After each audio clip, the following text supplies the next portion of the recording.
Si c'est un cas qui nécessite une prise en charge, nous avons nos équipes mobiles de réanimation, ces fameux SMUR, qui vont les prendre en charge à la porte de l'hôpital pour les soigner et les amener vers l'hôpital un peu plus loin qui, lui, continuera la prise en charge. Il n'y a pas de fermeture d'urgence. Je crois qu'il faut arrêter avec ce terme qui est tout le temps utilisé, qui est un terme qui fait peur. Il n'y a pas de fermeture de service d'urgence. Alors vous savez, je connais bien François Braun. Nous sommes urgentistes tous les deux. Humainement, je l'apprécie. Mais là, comme ministre, il y a un problème. Il ment. C'est vrai Il ou ment. pas? C'est Il vrai ou ment. pas? Ah, mais c'est... Non, les services d'urgence... Écoutez, l'organisation professionnelle dont il était le président jusqu'à il y a quelques semaines dit il y a 42 services fermés. Certains sont fermés ponctuellement parce qu'il manque des infirmières, des aides-soignantes, un médecin, mais d'autres sont fermés depuis maintenant plusieurs mois.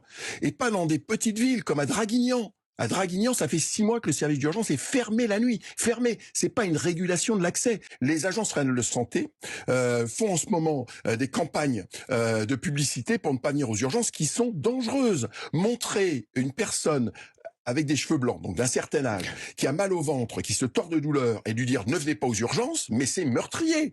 Tant qu'on n'a pas examiné cette personne, une douleur abdominale, ça doit être vu et palpé. C'est un contact physique, c'est pas le téléphone. Autrement, on risque de perdre du temps et il y aura une surmortalité. Donc, Monsieur Braun essaye de cacher la gravité de la situation et c'est scandaleux. En 2019, nous étions dans la rue. Les services d'urgence. Ensuite, le mouvement s'est généralisé à l'ensemble de l'hôpital. Nous avions 3 revendications. Des effectifs supplémentaires, des augmentations de salaire, l'arrêt des fermetures de lits. Sur ces 3 revendications, depuis 2019, nous n'avons aucune réponse. Le bilan des 5 ans du premier quinquennat de M. Macron, c'est 17 500 lits fermés. Aujourd'hui, nous avons un problème majeur qui est que il y a 20% des gens qui passent aux urgences qui doivent être hospitalisés. Et nous n'avons pas de lits. 2019, nous étions dans la rue. Le Ségur n'a rien réglé. On a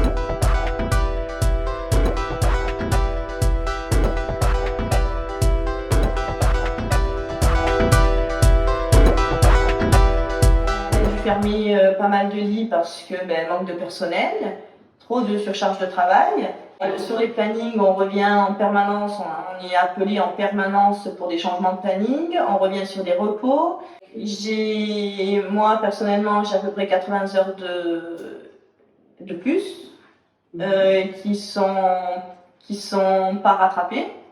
Je ne peux pas les récupérer en RTT parce que toujours pareil, le manque d'agents.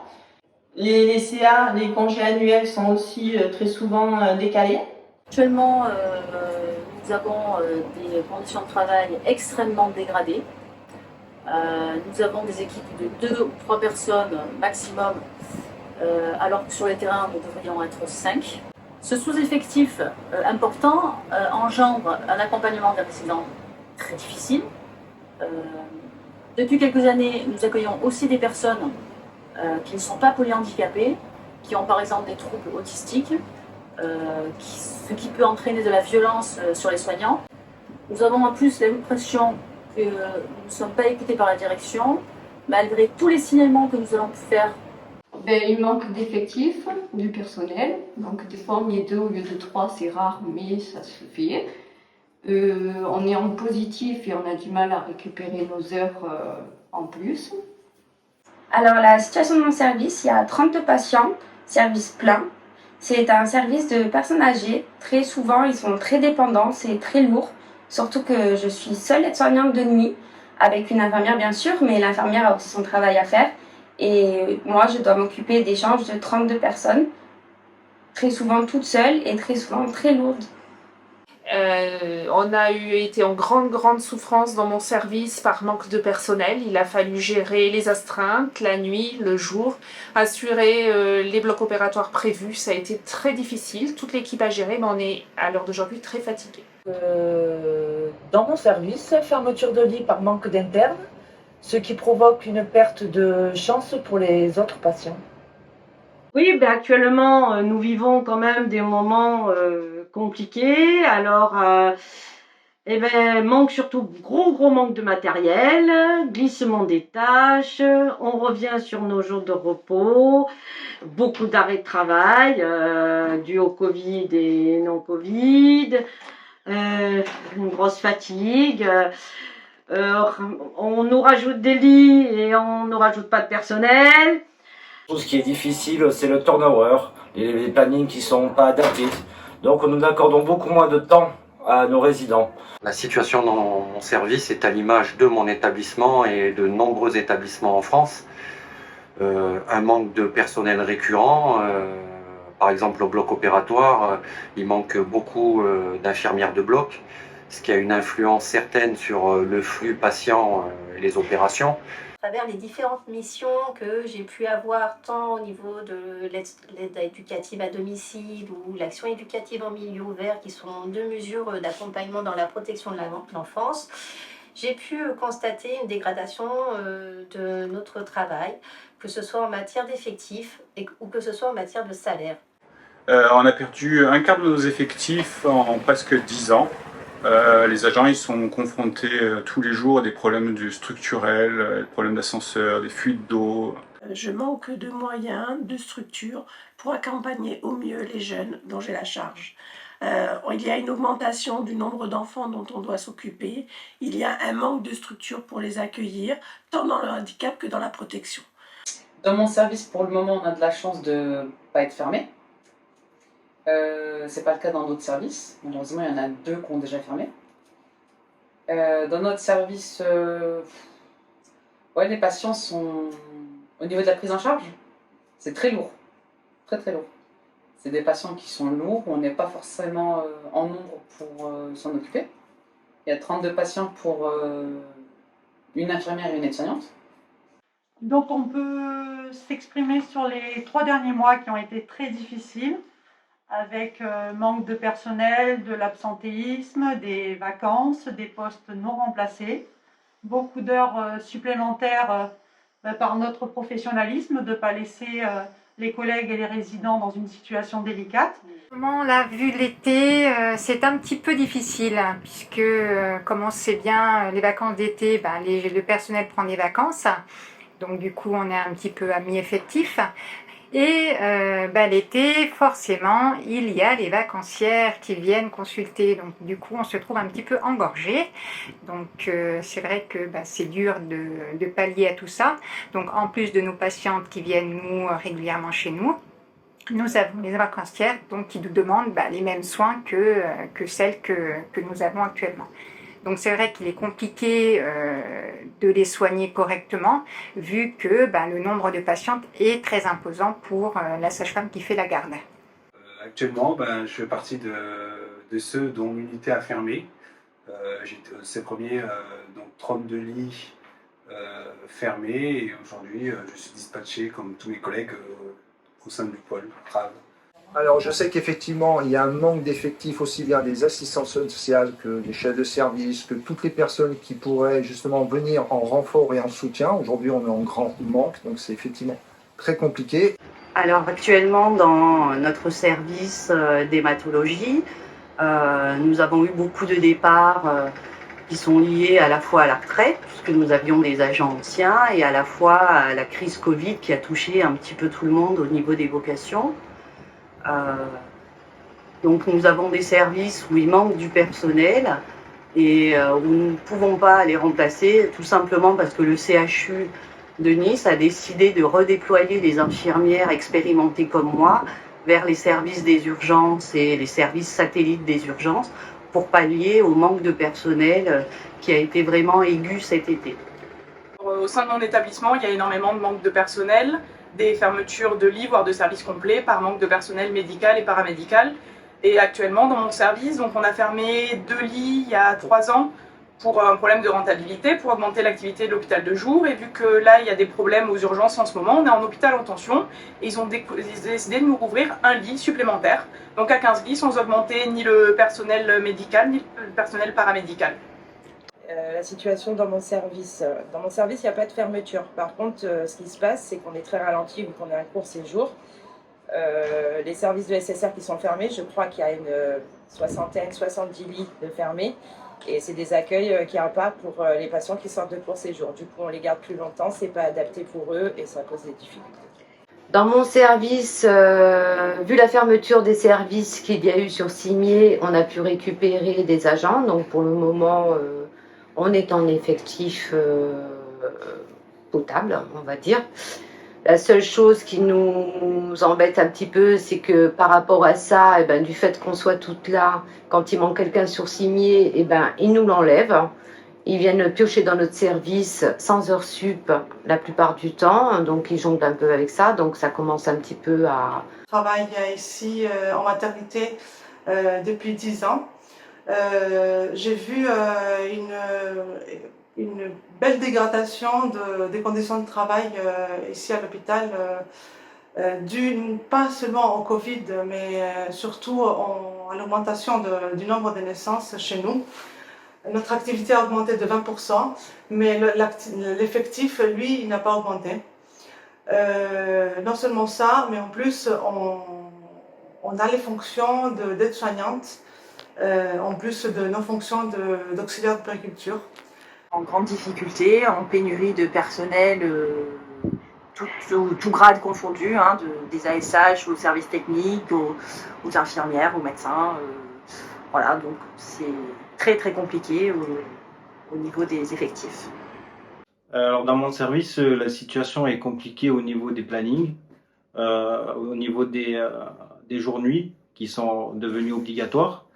Pourtant, il y a quand même des volontaires pour faire les nuits, mais c'est pas écouté. Ça a été assez compliqué, mais aujourd'hui résolu en ce qui concerne la zone de pré-traitement chez nous, où il a fallu quand même batailler pour avoir des gens qui nous remplacent, puisque une personne qui nous avait été donnée est partie dans un autre service, et ça a été assez compliqué pour avoir quelqu'un qui vienne nous remplacer. Alors, la situation dans mon service, elle est propre à tous les services du CHU de Nice en 2022, c'est-à-dire un manque criant de matériel et de moyens humains et techniques.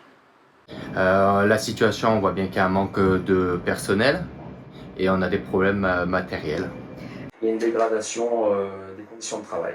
La problématique, la difficulté et les changements incessants de planning, effectivement, pour notre organisation personnelle, ce qui engendre un épuisement, un burn-out, parce que toutes les semaines, on nous demande de revenir sur nos repos, parce que l'absentéisme et le manque de postes, ça ne tourne pas, donc on nous modifie sans arrêt le planning. Mon constat à l'heure actuelle est la dégradation de notre prise en charge vis-à-vis des personnes accompagnées. Et c'est très très tendu, on va dire, et pas que dans mon secteur, dans tous les secteurs. Le manque de personnel, bien évidemment. Les gens qui saturent aussi, ce qui détériore l'effectif, et quelques personnes qui restent et qui sont là ont une charge de travail énorme. Dès qu'on nous met des lits supplémentaires, ça devient très compliqué. On a même du mal à répondre aux sonnettes des patients qui ont des problèmes. On a des toilettes qui s'accumulent, des changes qui s'accumulent. Il nous arrive aussi de faire des brancardages parce que le brancardier est occupé sur d'autres services. Alors moi, je suis rentrée à l'hôpital en juin 1983, où il y avait du matériel, des effectifs, où l'on pouvait travailler correctement. Toutes ces années, j'ai vu l'hôpital se dégrader et tel qu'il est aujourd'hui. Je pense que la situation dans mon service est la même pour tous les services.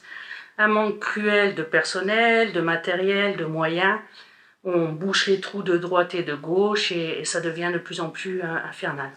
On ferme des lits en moyen séjour par manque de personnel. Alors, la situation au bloc opératoire est assez compliquée en ce moment car il manque énormément de personnel. Clairement non, puisqu'il y a des douches qui peuvent être sautées, puisque manque de temps, manque de personnel, donc le travail qui est fait à l'époque, au début où j'ai travaillé, nous étions 4 aides-soignantes aux soins. Aujourd'hui, on se retrouve à 2. Le travail qui a été fait à 4 à l'époque ne peut pas être fait à 2 aujourd'hui, quoi. Il est évident qu'à 2 personnes, nous ne pouvons pas faire le travail de 5 ou de 4. Oui, les moyens techniques, on les a, mais c'est les moyens humains qu'on n'a pas, qui nous manquent. Alors les moyens déjà, les moyens humains, non, je n'ai pas les moyens parce que seule aide-soignante, c'est très dur. Je ne peux pas m'occuper de 32 patients en même temps. C'est 32 personnes qui demandent beaucoup d'attention parce que c'est normal, ce sont des personnes âgées. Dans l'établissement, ils demandent aux aides-soignantes et infirmières d'aller remplacer dans d'autres services.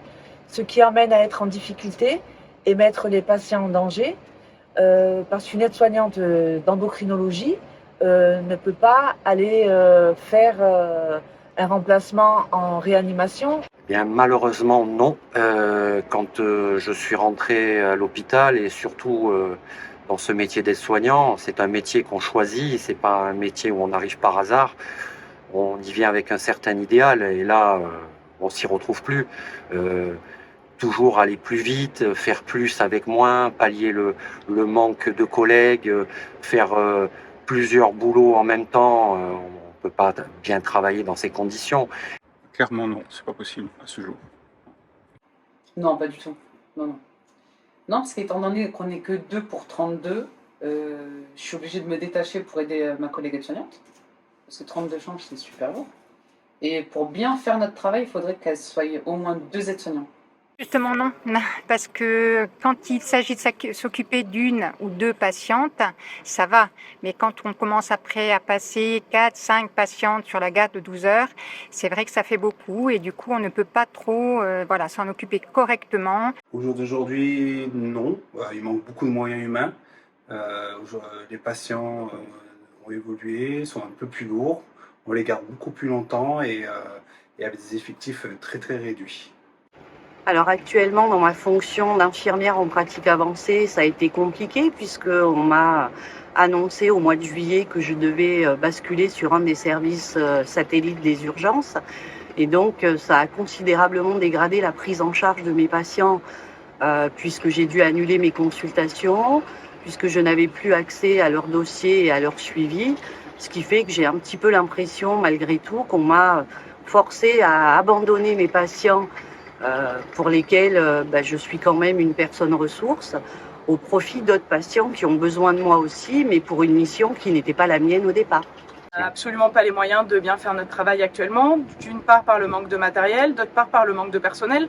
On est en période estivale et en période estivale, il faut savoir que nous, les hospitaliers, mais partout dans le milieu du soin, en fait, on est censé s'auto-remplacer sur nos congés.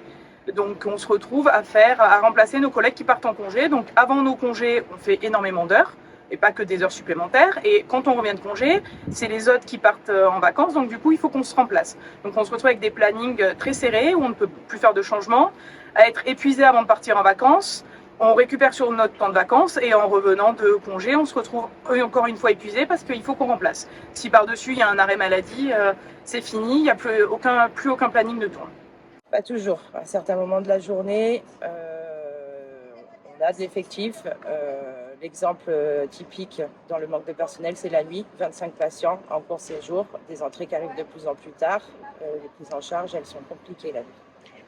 Difficilement parce que il faut faire le même travail avec de moins en moins de moyens et de moins en moins de personnes. Et du coup, c'est quand même devenu très compliqué. On essaye de le faire toujours avec rigueur et bonne humeur et envie, mais c'est quand même difficile un peu plus tous les jours.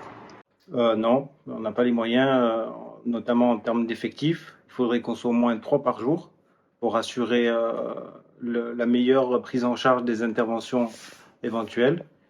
Non, non, je pense qu'on n'est pas entendu, on n'est pas écouté.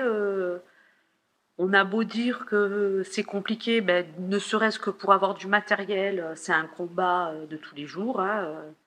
Il n'y a pas une volonté d'entendre, en tous les cas, les soignants qui tirent la sonnette d'alarme, et ce depuis des années et des années. Alors à mon sens, non, puisque j'ai rencontré des difficultés depuis plusieurs années, propres encore une fois au CHU, absentéisme, manque de personnel non remplacé, problème de matériel, les locaux obsolètes, et tout un tas de problèmes techniques qu'on rencontre depuis maintenant quelques temps. Non, comme je le disais, on a des gros fauteuils qui sont très handicapants. Et moi qui travaille à la rééducation, les rééducateurs n'ont pas les moyens, en tout cas, de faire du bon travail. On fait avec ce que l'on a, c'est-à-dire qu'on manque de personnel, on manque de moyens pour pouvoir faire du mieux possible envers nos patients. Et quand on est en nombre réduit, on ne peut pas avoir la même qualité de travail, prendre le même temps pour la prise en charge qualitative des patients. Donc oui, au bout d'un moment, on ne peut pas être content de notre qualité de travail par manque de temps. Nous faisons avec ce qu'on a. Donc, ce qu'on nous a donné pour le moment, on le sait très bien que c'est pas suffisant. Mais on essaye, parce qu'on a une conscience professionnelle, de le faire. Donc, on fait avec le peu de moyens qu'on a. Déjà, en général, c'est compliqué. Là, c'est vrai qu'avec les touristes qu'on a en plus, plus la barrière de la langue quand ils ne parlent pas français, tous les jours, au quotidien, ça devient vraiment très très compliqué pour nous. En 12 heures, les journées sont très très longues. Non, j'ai pas les moyens parce qu'il manque du matériel, du personnel.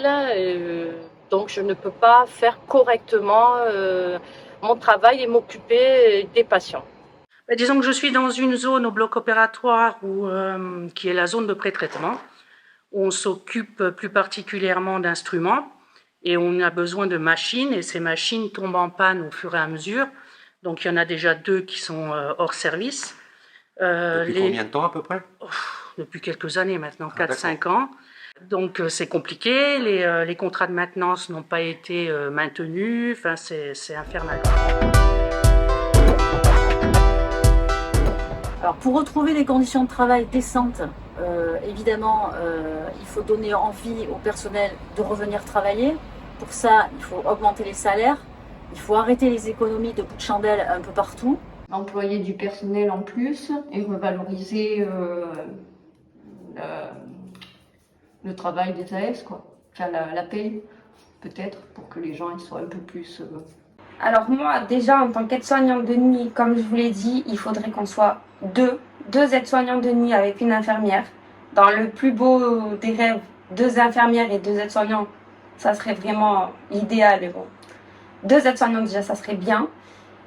Et plus de moyens matériels et qu'on nous écoute plus parce que le milieu de la personne âgée n'est pas beaucoup entendu et n'est pas beaucoup reconnu non plus. Alors, manque d'attractivité, c'est d'avoir des salaires décents pour ne pas avoir de difficultés à recruter.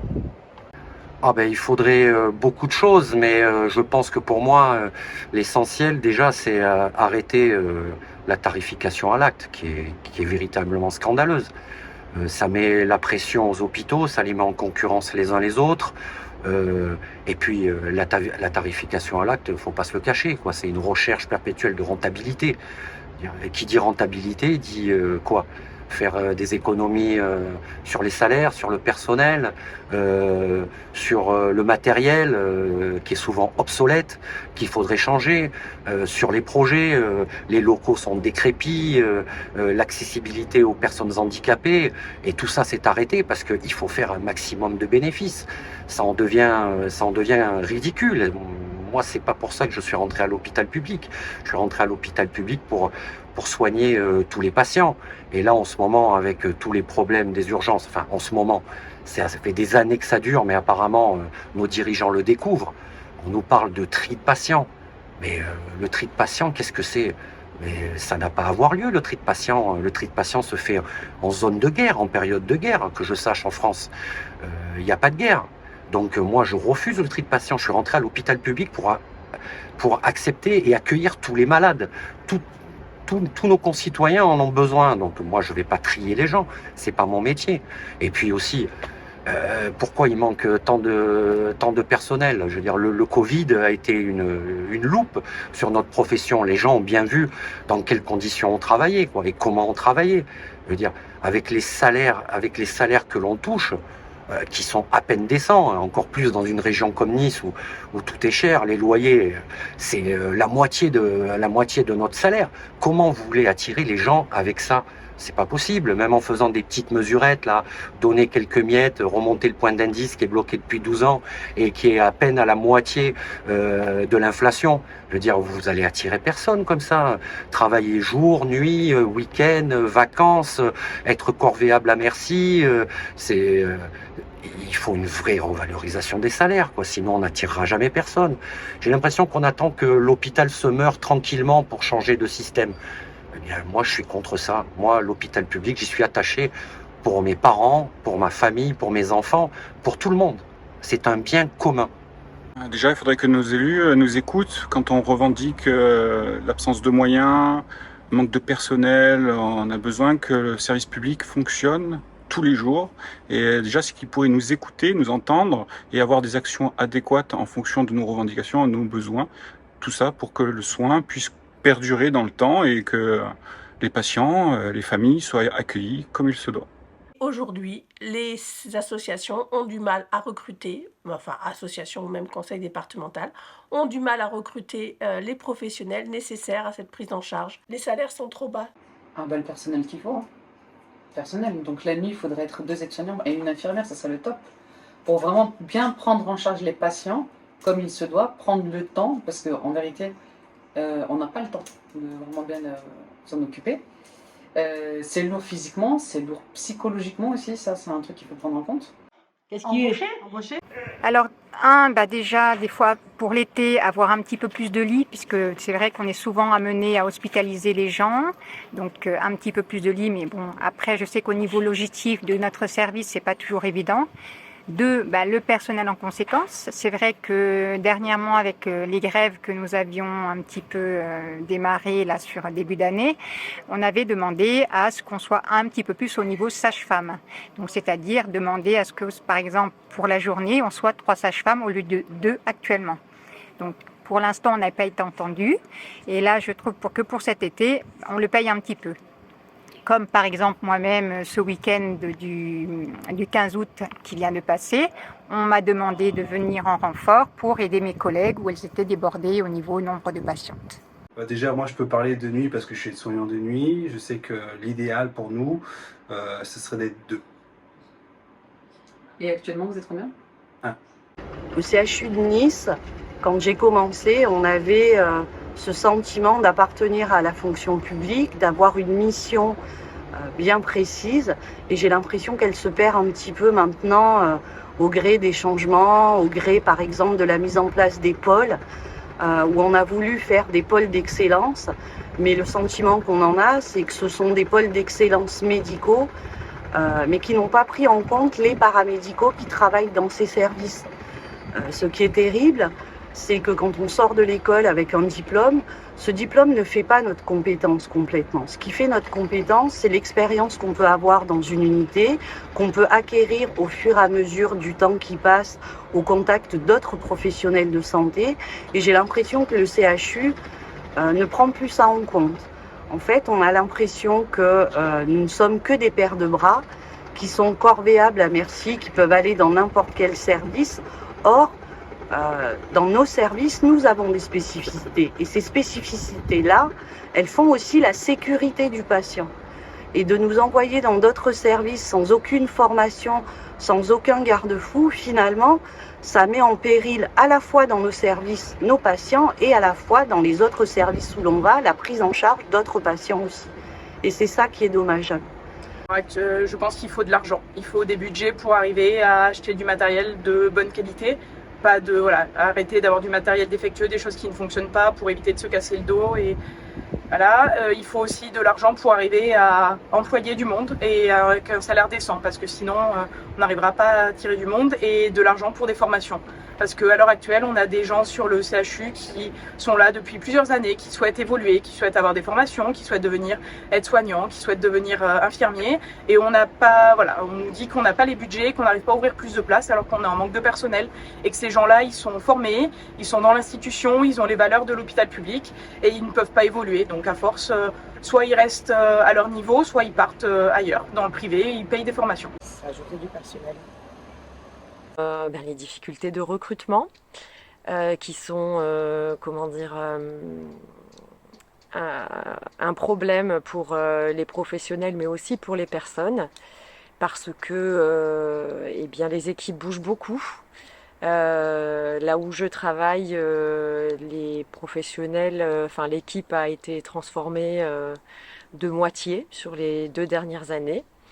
Donc pour les personnes accueillies, c'est très difficile parce qu'on les accompagne dans les domaines les plus intimes de leur vie parfois, et que certains n'ont connu que l'institution toute leur vie et ne connaîtront l'institution tout le reste de leur vie. Et du coup, ça demande de refaire confiance à chaque fois. Une réorganisation entre les soins et les patients. Il faudrait plus d'effectifs. Il faut recruter des gens, mais des gens qui sont formés, qui sont compétents, qui sont motivés, qui connaissent le travail de l'hôpital qui n'est pas simple et qui peut être difficile psychologiquement et physiquement. Sur le site de Cimier, je dirais des places de stationnement supplémentaires et sur le global du CHU, et augmenter les effectifs. Moi, je pense qu'il faut recruter, mais pour recruter, il faut que les salaires soient attractifs parce que c'est quand même pas normal que, en tant que soignant, que ce soit en aide-soignant, pour les gens de ma catégorie qui ont 30 ans, on touche 1 900 € avec l'augmentation. Je tiens bien à préciser avec l'augmentation. Mais avec ça, on fait des jours, des nuits, on travaille les fériés. L'argent, notre salaire, on le vole pas. D'après moi, ça serait, ça se résume beaucoup à un côté financier, c'est un manque de moyens financiers. Moyens financiers, ça résume un peu tout, ça veut dire beaucoup de choses. Moyens financiers au niveau de la rémunération, moyens financiers au niveau matériel, équipement, etc. Attractivité, on nous parle d'attractivité, mais aujourd'hui, quand vous interrogez le personnel soignant, administratif, technique, l'attractivité, elle n'y est pas du tout. Donc, on est payé pas forcément correctement. La vie de tous les jours, elle est très chère. Et malheureusement, la rémunération qui devrait suivre le niveau de vie au niveau national ne suit pas avec le gel du point d'indice, etc.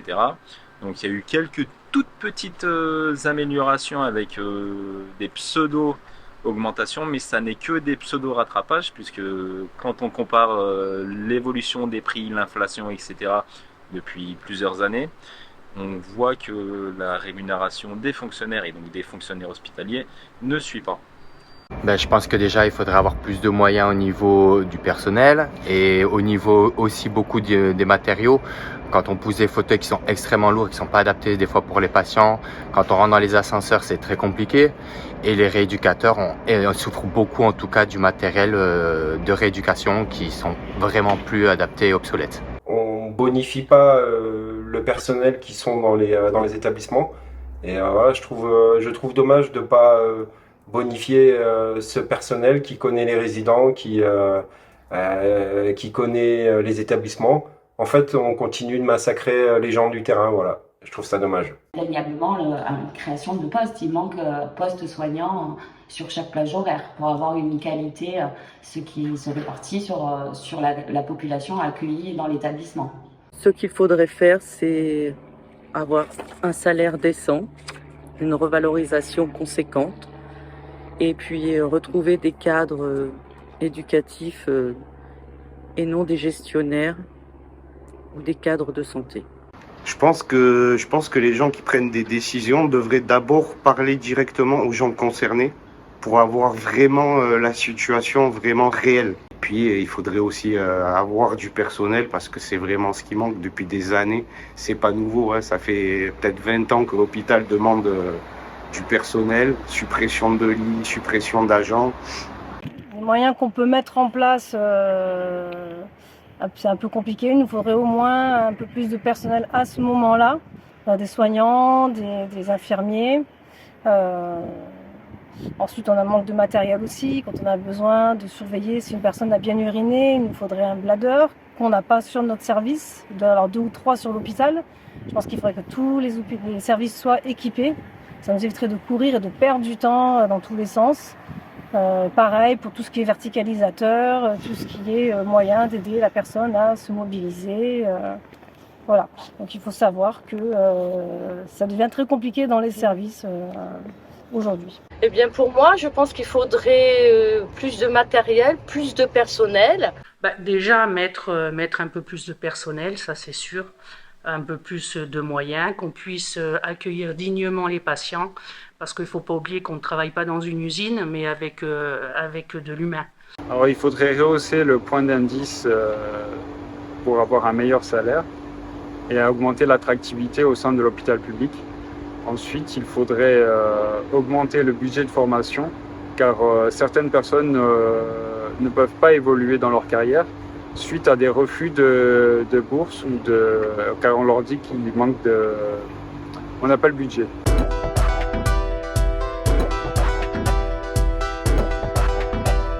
Le ministre qui a fait un total déni de la réalité, hein, puisque pour lui tout se passe bien, tout va bien, il repeint le monde en rose.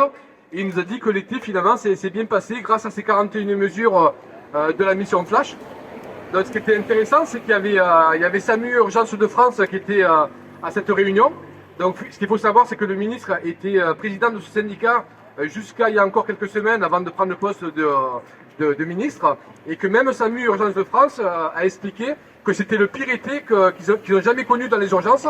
Donc on n'a pas le choix que d'être optimiste, on n'a pas le choix que de faire ce qu'on fait, parce que derrière, c'est les générations qui suivent qui vont pâtir de la destruction actuelle qu'on est en train de connaître. Et moi, j'ai pas envie que dans ce pays, dans 10, 15 ou 20 ans, on puisse pas soigner les gens qui n'ont pas les moyens de se payer des cliniques privées ou des EHPAD à 5 000 ou 6 000 balles le mois. On a raison de faire ce qu'on fait, on a raison d'être là, il n'y a pas de raison de ne pas le dire plus fort et d'entraîner avec nous d'autres syndicats et derrière les forces politiques progressistes qui vont dans notre sens. Merci beaucoup.